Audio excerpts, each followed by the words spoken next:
So that was really helpful to have all of that great information in the last session. And now we're glad to move forward with some of this. I'm going to do a little bit of setting the stage, and then we're going to do a lot of conversation about what it looks like and how it's working for all of you. And what we really wanted to think about is to help all of our coaches think about how essential you are in helping programs make that transition from tier 1 into upper tiers. And we know that more and more programs are making that transition. And we also know that we have a number who have hung out in tier 1 for a long time. So we hope to keep moving people forward.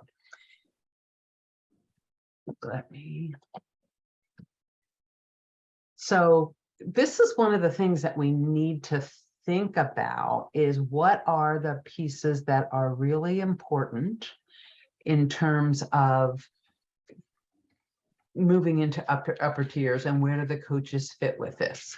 And so these things that we have here, looking first at this, the core leadership team expectations and needs.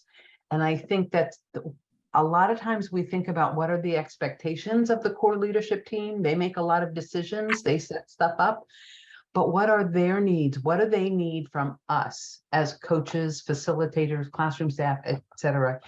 They can't make good decisions if they don't have good information from what's actually happening out there in the world. So we need to think about that. And some of those pieces that they need to know is, what are the staff skills?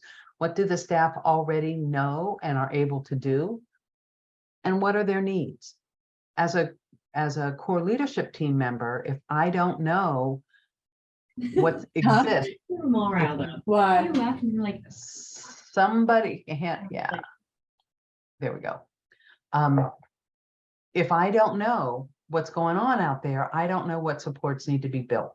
So those are the kinds of things we want to think about. And then those staff skills and needs are going to be based on children's skills and needs. Megan, I can see your face and what you just said a little bit ago about, you know, you've been doing some really good stuff, and you still have some kids that have needs that are beyond the skills that your staff are feeling that they are able to meet. And that's real. And if we don't know that, we don't know how to create some of those pieces of information to bring all of that together. So it is really, really essential that everybody, that the coaches are very much tied in communication and can support all of this work. Are there any comments, questions, things that you think that other pieces that you would add in here in terms of where the coaches interact with these 3 levels of the leadership team, the staff skills and needs, and the children's skills and needs? What other pieces would you have? And you can unmute or you can put in the chat, either one. You will not get away with being silent in this session. This is Megan. I'll just continue a little bit. What we had seen was BIRs were dropping off because they were feeling like, I'm not getting anywhere. Why would I continue these BIRs? Where are they going? So we've had a lot of talks about its documentation and its data when you're reaching out for behavioral health services, when there's child psychology involved, when you want early intervention to come in. It might not be guiding your practice as much because they're doing a really, really great job. But that documentation is still important for outside agencies to see, like, don't give up because it's hard. And sometimes they were saying, like, we don't have time to do BIRs when we're having to do this, this, and this. And I totally hear it. Like, sometimes your energy is better spent one-on-one with a child than filling out documentation. So that was a little bit of a hiccup for a little while. I think we were getting a little better at it because we had some really good conversation about that documentation isn't just for our agency, and we can share that and we can get the children they need help they need long-term. And maybe we're just a small piece of their puzzle when they're 4 years old. But there's more puzzle pieces coming. And so those conversations have been helpful.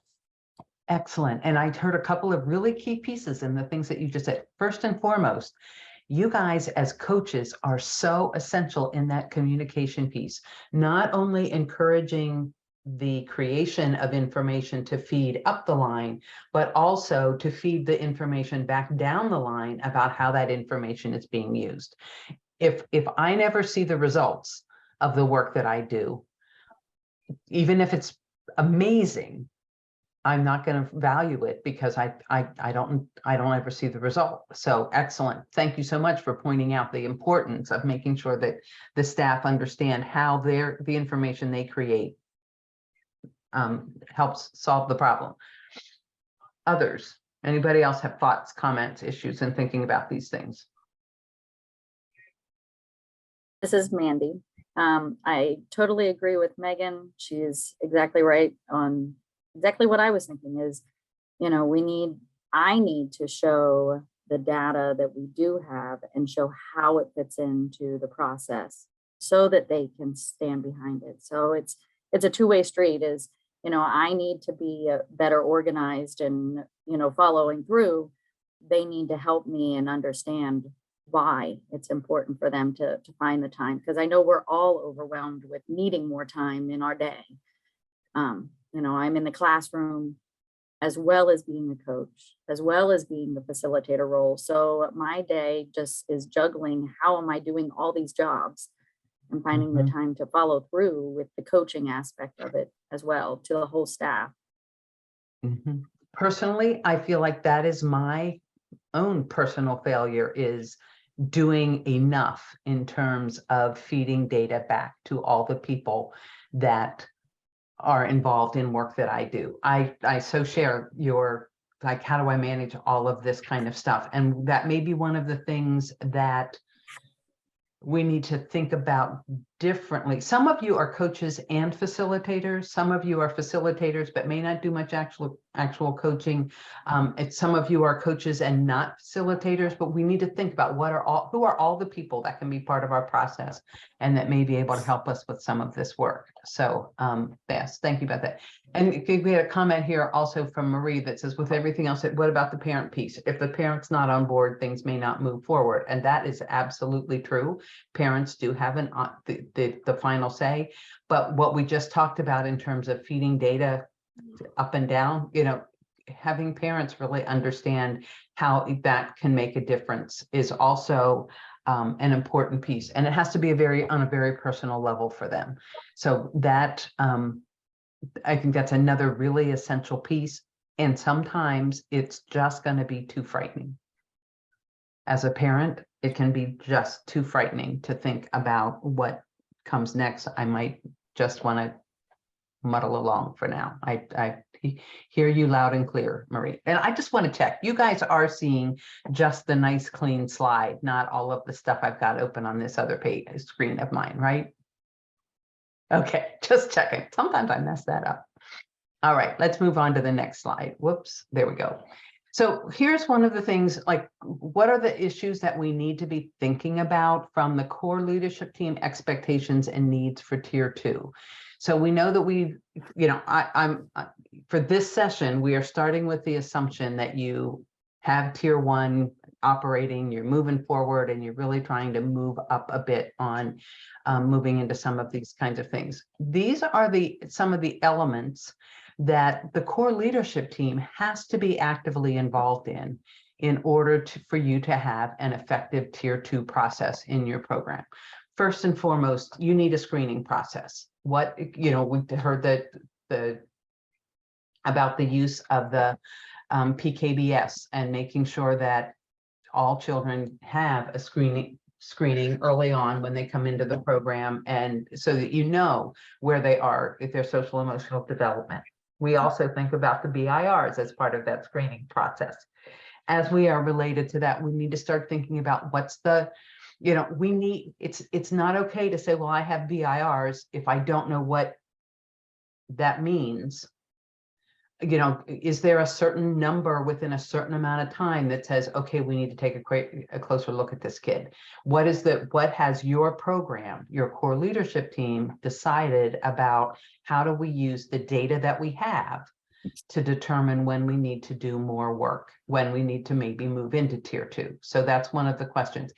And in order for the core leadership team to make good decisions about that, they need to know, what does the data look like? So coaches can have a real impact on being able to say, yes, our screening process is identifying the kids we have concerns about, or we have the screening process that is so rigorous that we have all these kids that we're really struggling with and they're not meeting criteria for moving into more supports. Is that appropriate? You know, those are some of the things we need to think about.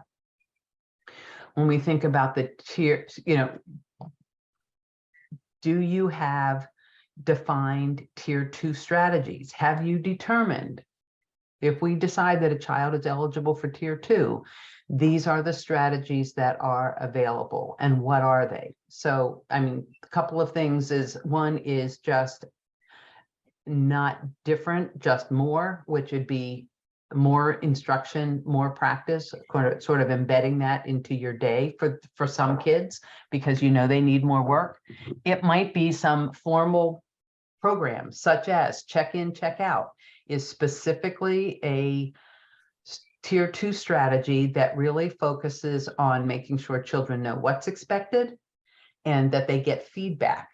So it's really that piece of attention and also knowing what's expected of them and whether or not they've met it. So that one, for a child who really is maybe missing some skills or is developing some skills but doesn't have them really solid, check-in, check-out can be a really strong way to strengthen their attention to those pieces.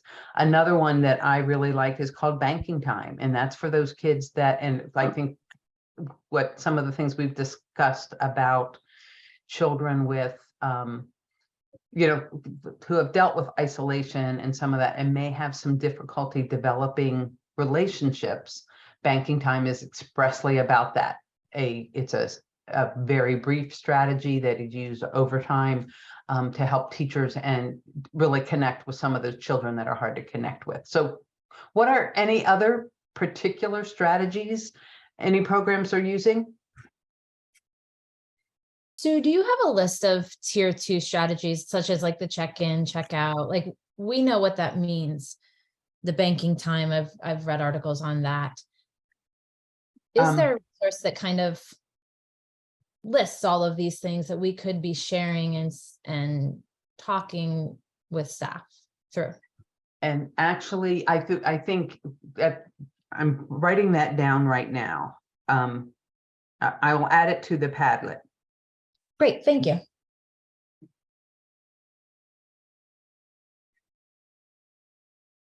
Are there any others that you folks are already using?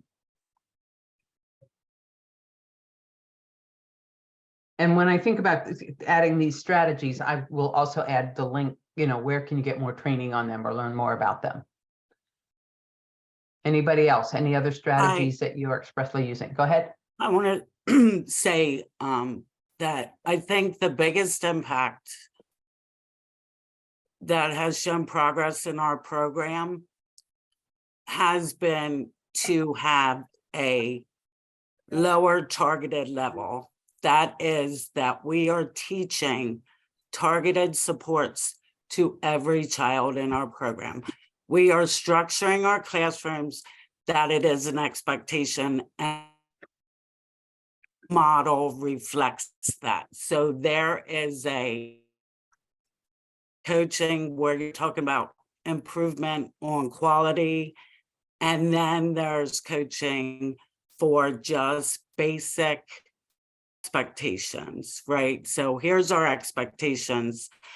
And I want to say, Sue, you can attest to this, that for a lot of years, we had less than 2% of our kiddos in the term. We just lost you.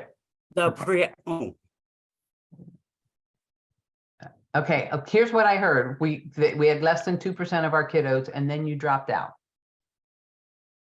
Okay, can you hear me now? Yes. At the tertiary level, where nationally 5% of kids are there. Now we've been doing this for a really long time, but we're having the same kind of issues that I'm hearing everyone else having with, we have a whole new staff that Mhm. wasn't here when we were building the program. So it's getting the level of understanding that coaching is not punitive. You do not know what you do not know. But here are bottom line things with our population being so transient. We decided years ago that every classroom in our center is going to look the same. You're not going to have to learn one set of rules in one place and then move to another classroom and learn a whole something else. It's developing that language of response for all our children. What we're having difficulty now with is just meeting kiddos where they are, because you've had preschool teachers that all these things, even our seasoned, has been working. But now with the level of development, the kids just don't have those skills. You know, it's kind of back up. Let's go to those lower targeted and teach targeted skills to every child in our program. And that kind of helps this very small team we have serve the Mhm. large number of children that exist in our program.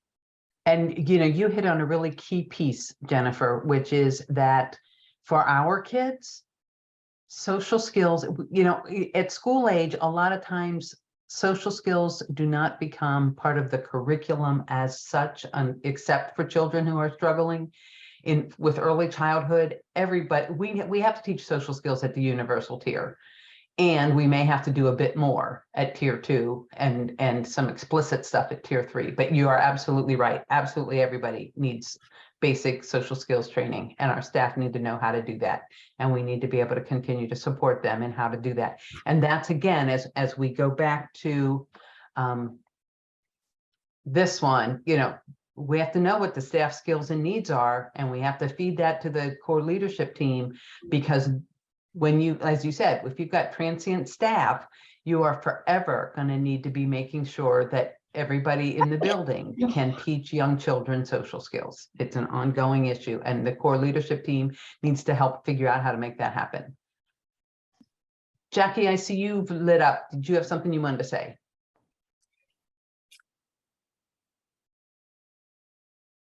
Maybe not. No, I'm Okay. sorry, I sneezed. Quite all right, then, yeah, great. So then we think of, so these are the, going back to, does your program have these things in place? Do you have identified tier 2 strategies? And we've already talked about, we need to give you some more information about that, and we will do that. We also need to think about the tier 2 implementation and monitoring processes. Whatever strategy you're doing, whether it's related to PBIS or literacy or anything else, we always have to be able to answer 2 questions. One, are we doing what we said we would do? Are we teaching these things? Are we implementing these things in the way that we said? You know, if we have a tier 2 strategy of stay, play, talk, which Nikki just put in the chat.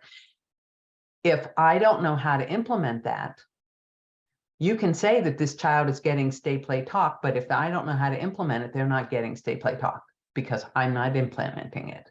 So first of all, we need to be able to answer that question. And then we need to know if we're doing it, what's the impact? How is it changing life for this child and this classroom? And is it working? And then we also need to have that information about when do we fade or when do we move to more intensive support. So those are the things that we need the core leadership team to help us develop, to have those in place for the program.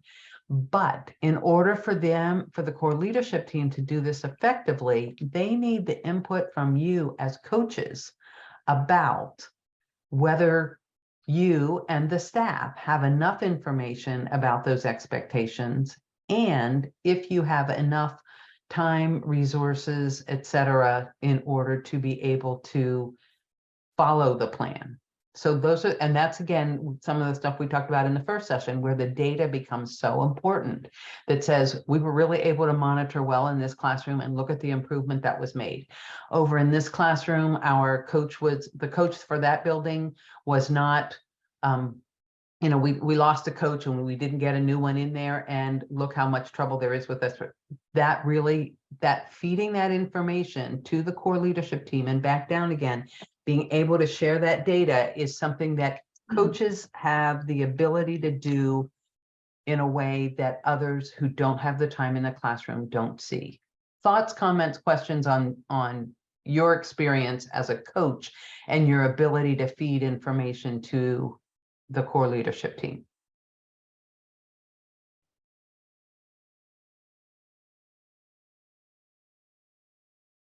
That's really what this arrow is all about here that goes back up, is that you guys know more than anybody else how the staff are doing. So how can you link that back around to the bigger process?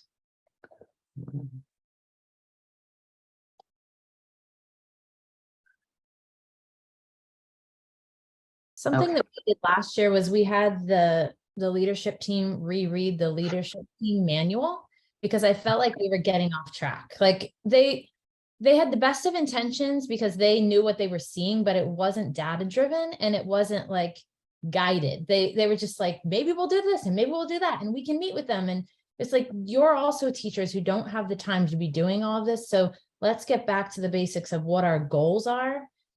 And we hadn't reviewed that manual in quite a while, and it's really great to print it out and highlight and kind of get back on track, because we Excellent. all do so well, but sometimes we get off track in our ideas. Yeah. And so Megan, you are a facilitator as well as a coach. Correct.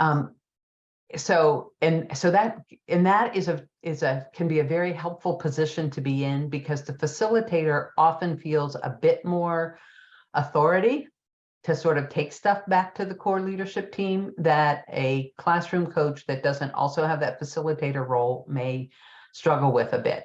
So somebody who is a coach but not a facilitator, are there any strategies that you have used to be able to kind of share that information up and down the pathway, up and down the chain? Doesn't accommodate. We got a mom who now is no dumb bunny and is sniffing for like what is happening. Here's what I need help on, and Tyler was gonna go ask some questions, but number one, how do we access services if we have a kid dipping in math? Is it just a teacher referral to Erica for extra help?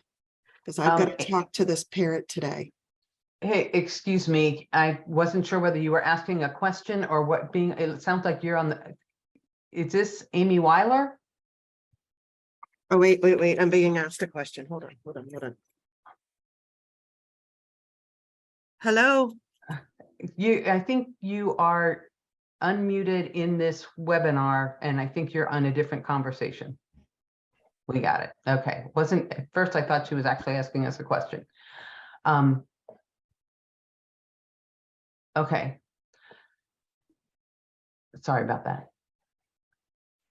Anybody who is a coach that is not a facilitator, any questions or challenges or successes about how you have been able to link what you know to the core leadership team and or your facilitator?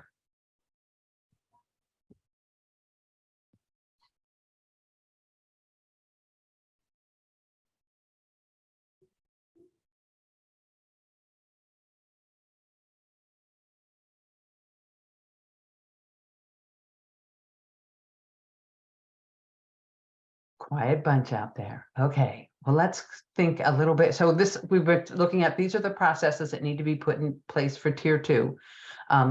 Let's take a look now at what are we thinking about for tier 3. And what you will see is that it's pretty much the same as you need for tier 2, with one exception. That the tier 3 strategy really is functional behavior assessment and positive behavior support plan. And what we're really wanting to know there is, first of all, do you have a screening process? And does your screening process tell you this child should receive tier 3 supports based on on the criteria we've set up? as opposed to tier 2, or do you always start at tier 2? What's your plan with that?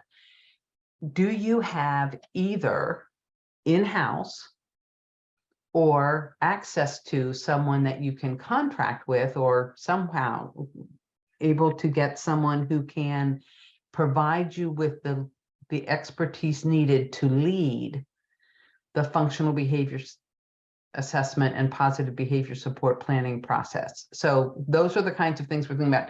Prevent, teach, reinforce for young children, prevent, teach, reinforce for families, or any other functional behavior assessment and positive behavior support planning process. Has your core leadership team helped you make sure that you have access to that expertise, either in-house or a resource that you can access?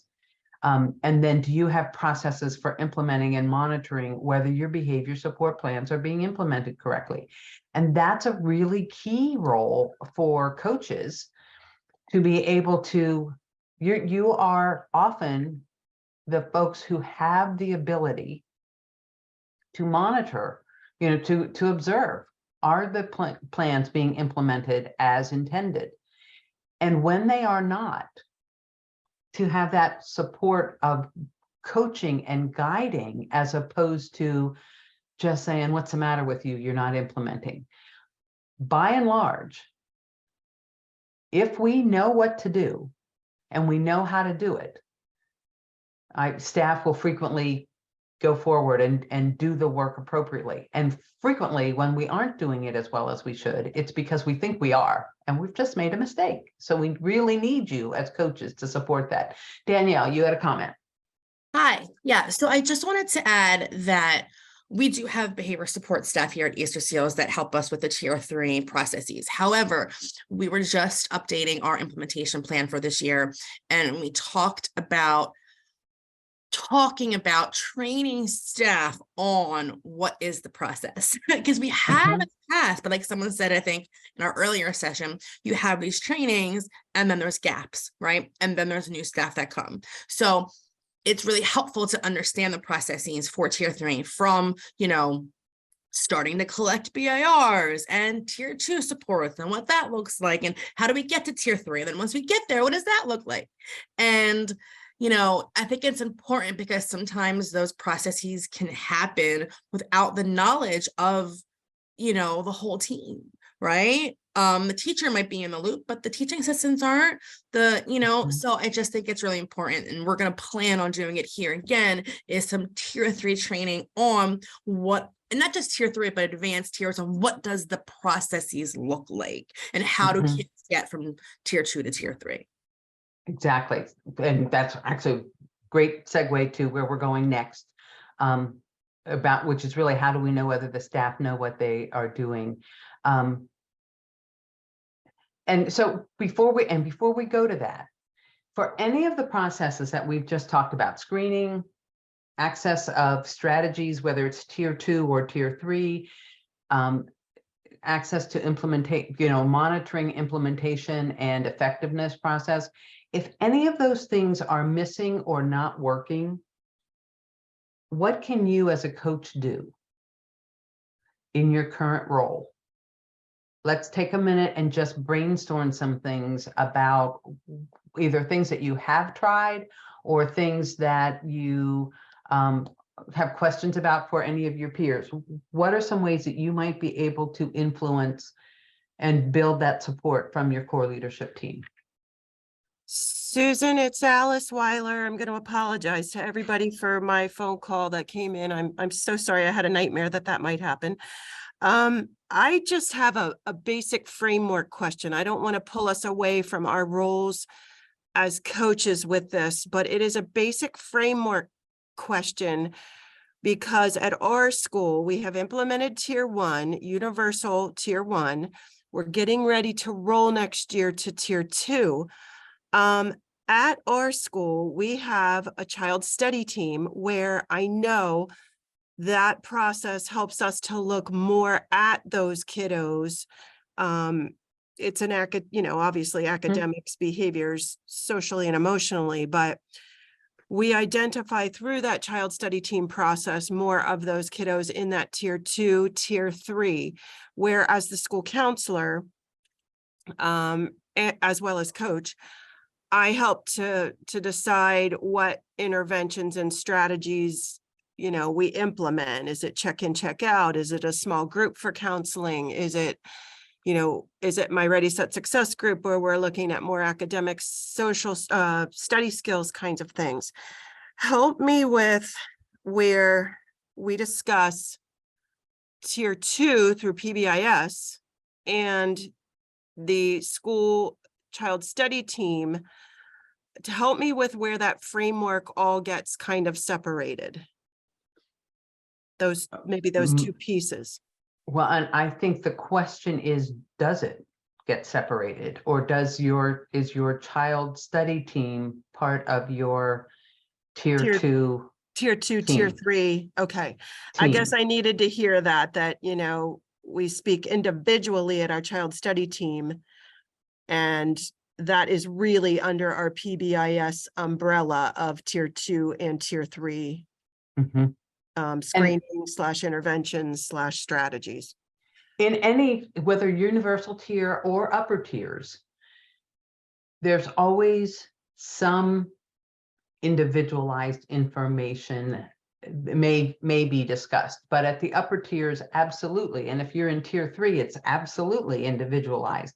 So just the piece to revisit on that is that it's really important that everybody that's on those teams understands their role in confidentiality, and that it is absolutely a non-negotiable aspect. Confidentiality is everything. Very yeah. helpful. Thank you. Great, thanks. Okay, let's take a look at, and thanks for the question. Let's look here about staff skills and needs for upper tiers. So we've talked about all of these things about what, is there a screening process in place? Are there strategies for the various tiers? Do we have the implementation process? But then, does everybody know them? What we find a lot, and you guys are essential in this piece, is processes are in books, sort of like what Megan just described with the implementation guide, the leadership guide, is saying, we're kind of losing track here. We're not following the processes that we should be using. We have stuff written down, but we're not actually doing it. So these are the things that we need to know. Do the children know? Do the staff know exactly how referrals, move up the chain, or when they need to do something different, or things going to happen automatically based on BIRs that they turn in? Do they know how soon they should expect some information back if they have a higher incidence? Any of those kinds of things, so that staff know what to expect, and if it doesn't happen, how to ask for more help. We talked about knowing what the strategies are. Can the staff implement the strategies? One of the things that I meant to mention, and I got sidetracked.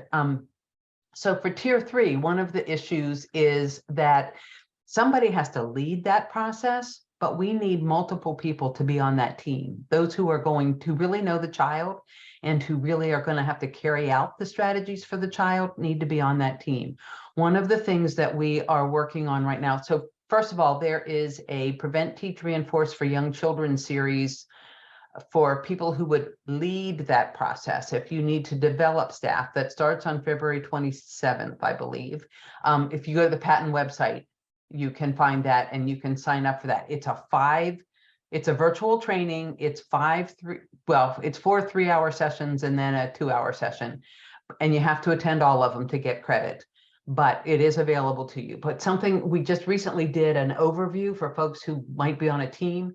And one of the things that came out of that is we are going to create some handouts to make available to all of our PTR YC facilitators to really help other staff who aren't leading the process know what their role is. So be watching for that. It will be out later in the spring by the time this series wraps up, and we'll make that available to folks. Susan, what was the name of that? Lead, Teach, Reinforce?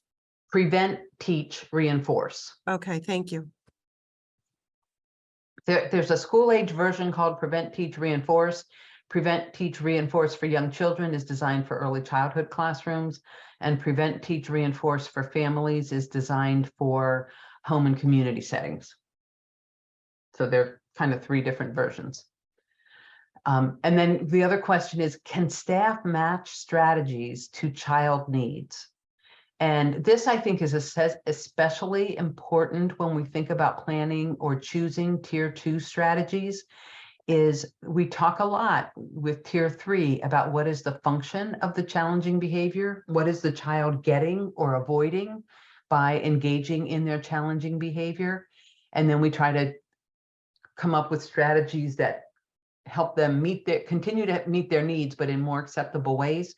For tier 2, we need to have an awareness of that aspect also, because if a child is doing something because they don't have the skills, and we can do anything that's attention-based for them, and it's not going to make a difference. It might make them happier because they're getting lots of attention, but it's still not going to teach them the skills that they're going to need.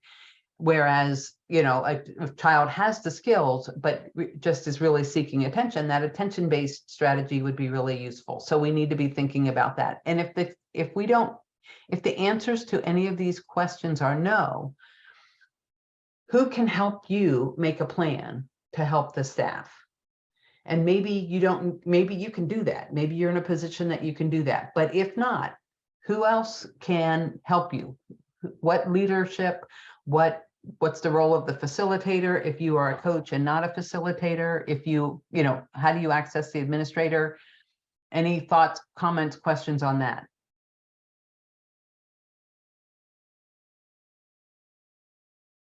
Yeah, I feel like we have supervisors and coaches in our program.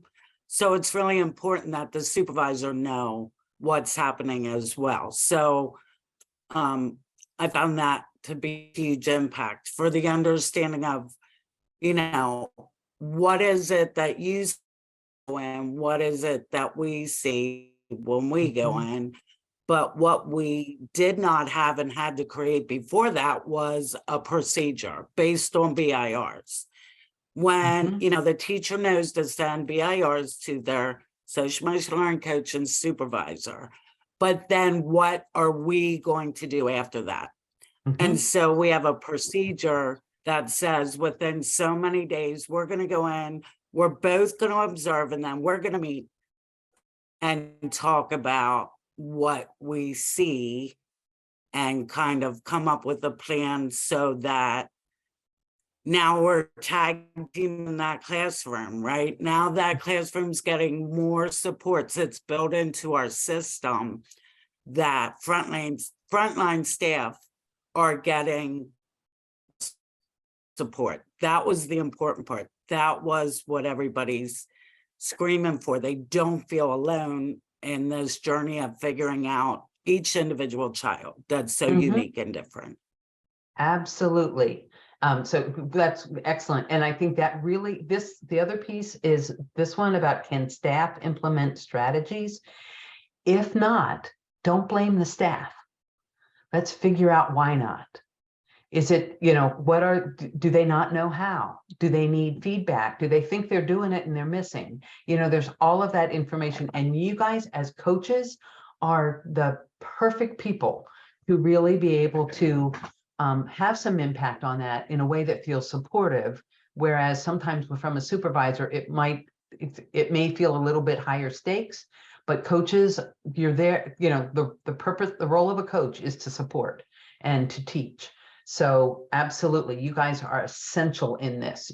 You are absolutely the foundational piece for teaching frontline staff that it's okay to need help, and that asking for help will get you help.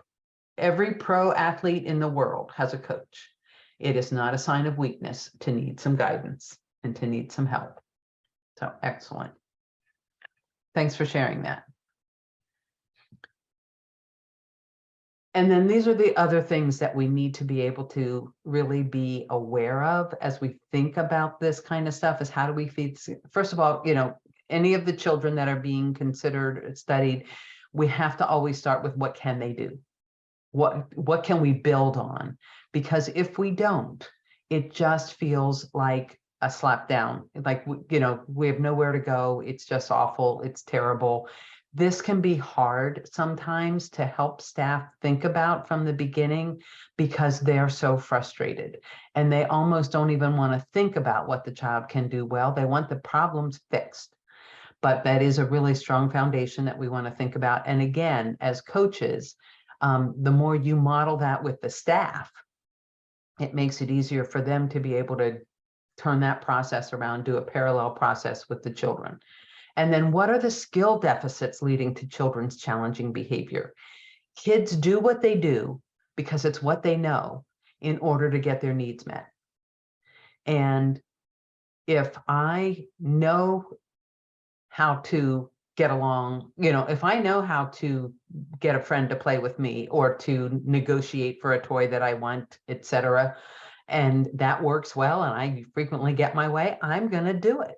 But if I don't have something else, I'm going to grab it, because by golly, that usually works pretty darn well. So we really need to think about what are the skill deficits that might lead to the challenging behavior? What are the good reasons why kids are doing things we wish they wouldn't? And do the available strategies that you have address the children's needs? This is why, if you look at the tiered fidelity inventory at tier 2, one of the expectations is that there is more than one identified tier 2 strategy. The reason for that is what we just talked about a little while ago, is that if my challenging behavior is based on a skill deficit and you only give me something that gives me positive affirmations but doesn't address that skill, it's not going to help me. So that's why we need to make sure that the strategies that we have are actually addressing the children's needs. Thoughts, comments on this one?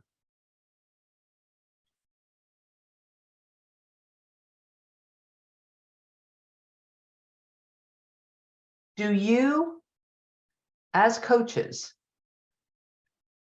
how much time do you spend thinking about focusing on children's skills and needs versus staff skills and needs?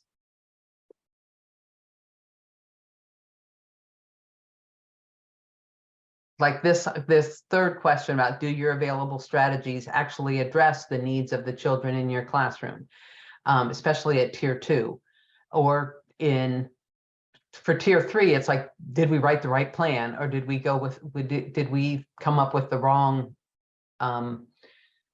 hypothesis and we're actually going in the wrong direction? Let's talk about that a little bit. How does the outcome from the children impact your coaching?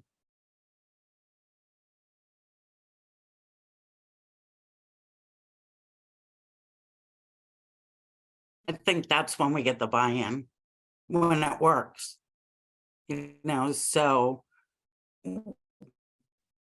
Absolutely. If you can't come up with strategies that actually make a difference, it's hard to maintain any kind of credibility for your process. Exactly. So that is really important. And that goes back to, well, actually, instead of going backwards, I'll go forward. That really gets to this implementation and monitoring processes that we really need to think about. Do we have things in place that let us know, one, is it being implemented as we planned? And two, if so, is it having the impact that you wanted? Because if I'm implementing a plan with 100% fidelity, now it's possible that we're going to have an extinction burst initially. So, we may just have to support staff through some of that. But it's also possible that we made a mistake and the strategy that we're using is not actually going to help this child. And we need to have that process. So yeah, that's important. Anybody else? Thoughts about? Oh, so thanks for this. So we have a couple of people Brittany says she thinks it's pretty equal, looking at kids' needs and staff needs. And Matt suggesting often not enough about the staff needs. I cannot overestimate how important recognizing staff needs is. I am a firm believer that we all want to be successful in life. We may screw stuff up royally. I know I frequently do. And yet it's not because I want to be a screw up. It's because other things get in the way, lots of good reasons. But first and foremost, if I know how and I have the resources to do it, odds are good I'm going to do something that's actually going to work, because I'd rather be successful than not. So if staff are consistently struggling, then we know that we need to provide them something, because they're doing the best that they can.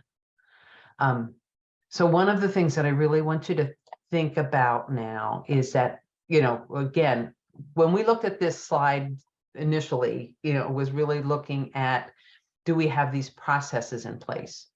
The piece where I really want us to wrap up and wind up here is this,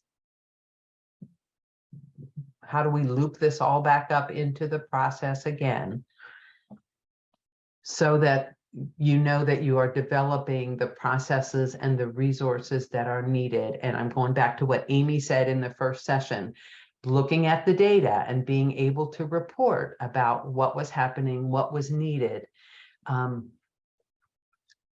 has really helped them access resources, because the program figured out what were some ways to shift funds. They applied for some grants, they got some additional support, some of those things that are important to you. And yes, Marie, I so agree with what you said. In order for children to be successful, the staff need to be successful first. I always say, if you see a young child that is really struggling and continues to struggle, look up, because nearby there is one or more adults who are struggling. Because once we figure it out, we support children better and the children do better. But if we can't figure it out, if we can't access the resources to make it work, if we can't, if the adults are not successful, the children will not be successful. So we really need to think about that. If children continue to struggle, the adults need some more support.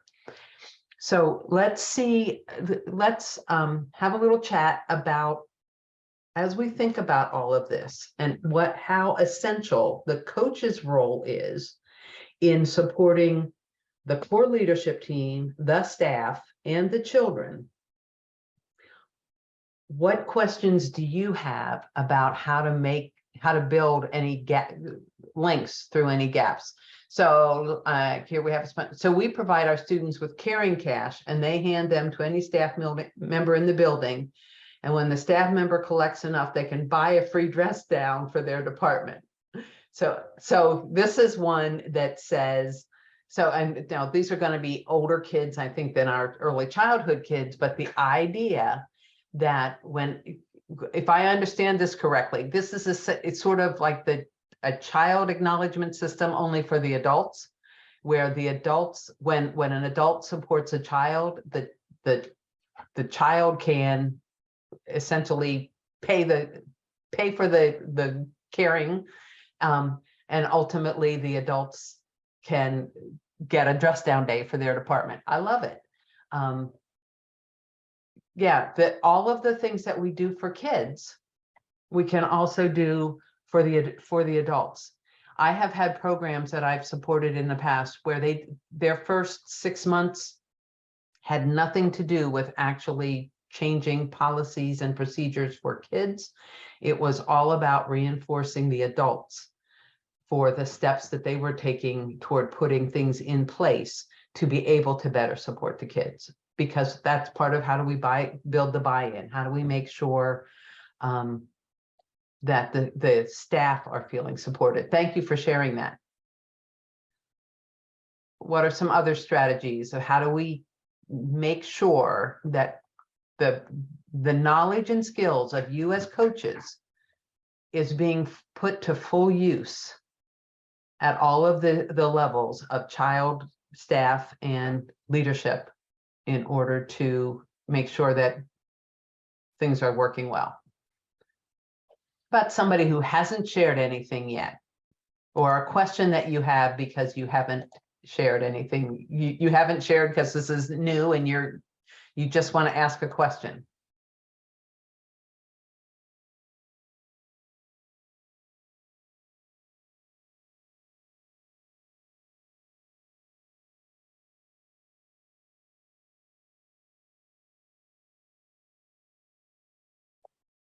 So one thing that we did in our program, we were having a lot of challenges with aggression and not always best knowing how to deal with that in the meantime of getting services, because we did have a lot of families that were kind of pushing back on the referrals that we were making. And one thing that we saw is, okay, we don't always know how to appropriately disengage two children who have gotten aggressive with each other. So we actually had a conference with somebody from our local LIU who we talked about the difference kind of between safety training and CPI training, because it's something a lot of our staff who had previously worked for Head Start had brought up. And we found that the safety care training was something that we could do more within the realms of OCDEL regulations and lack of ability to restrain and things like that. So one of our administrators went to a train the trainer training because cost effective wise, that made the most sense, especially when you need to recertify every year. So we just did this training as a group on our last professional development day, and we received such positive feedback from our team members, like they feel prepared now. It was a resource we had kind of been searching for a long time, and that was really helpful, because one thing that our staff for years really struggled with is this feeling of lip service support, like, hey, we're going to get back to you, hey, we're going to get back to you about that. And that was something we really dedicated the time and energy to change. Excellent. And yes, safety care is has a very strong de-escalation component to it, as opposed to CPI and some of those others. And you got a little affirmation there from Matt too. Cool.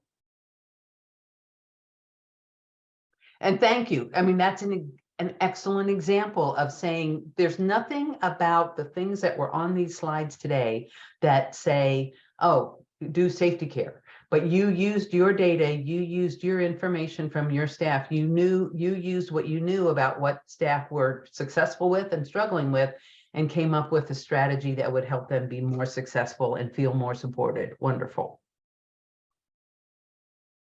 Another example, please.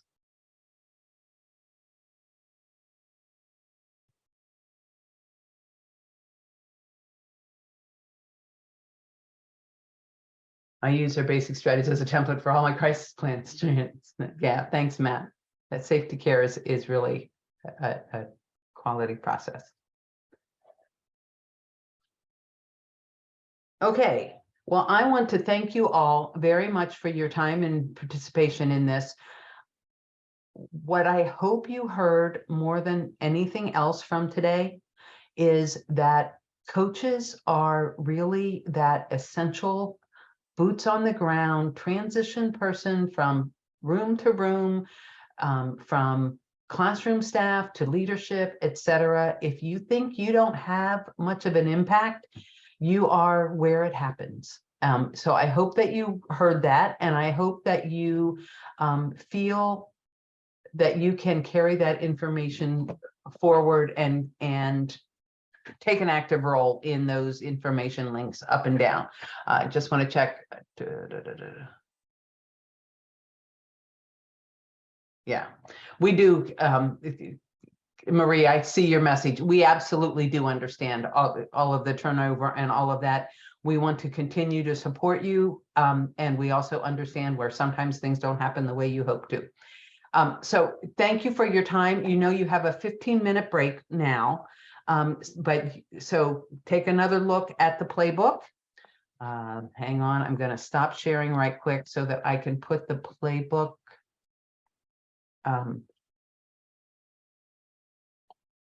back in again so that you can get to your next session if you aren't sure how to get there yet. So hang on one second, and thanks again for your participation. Enjoy your last session.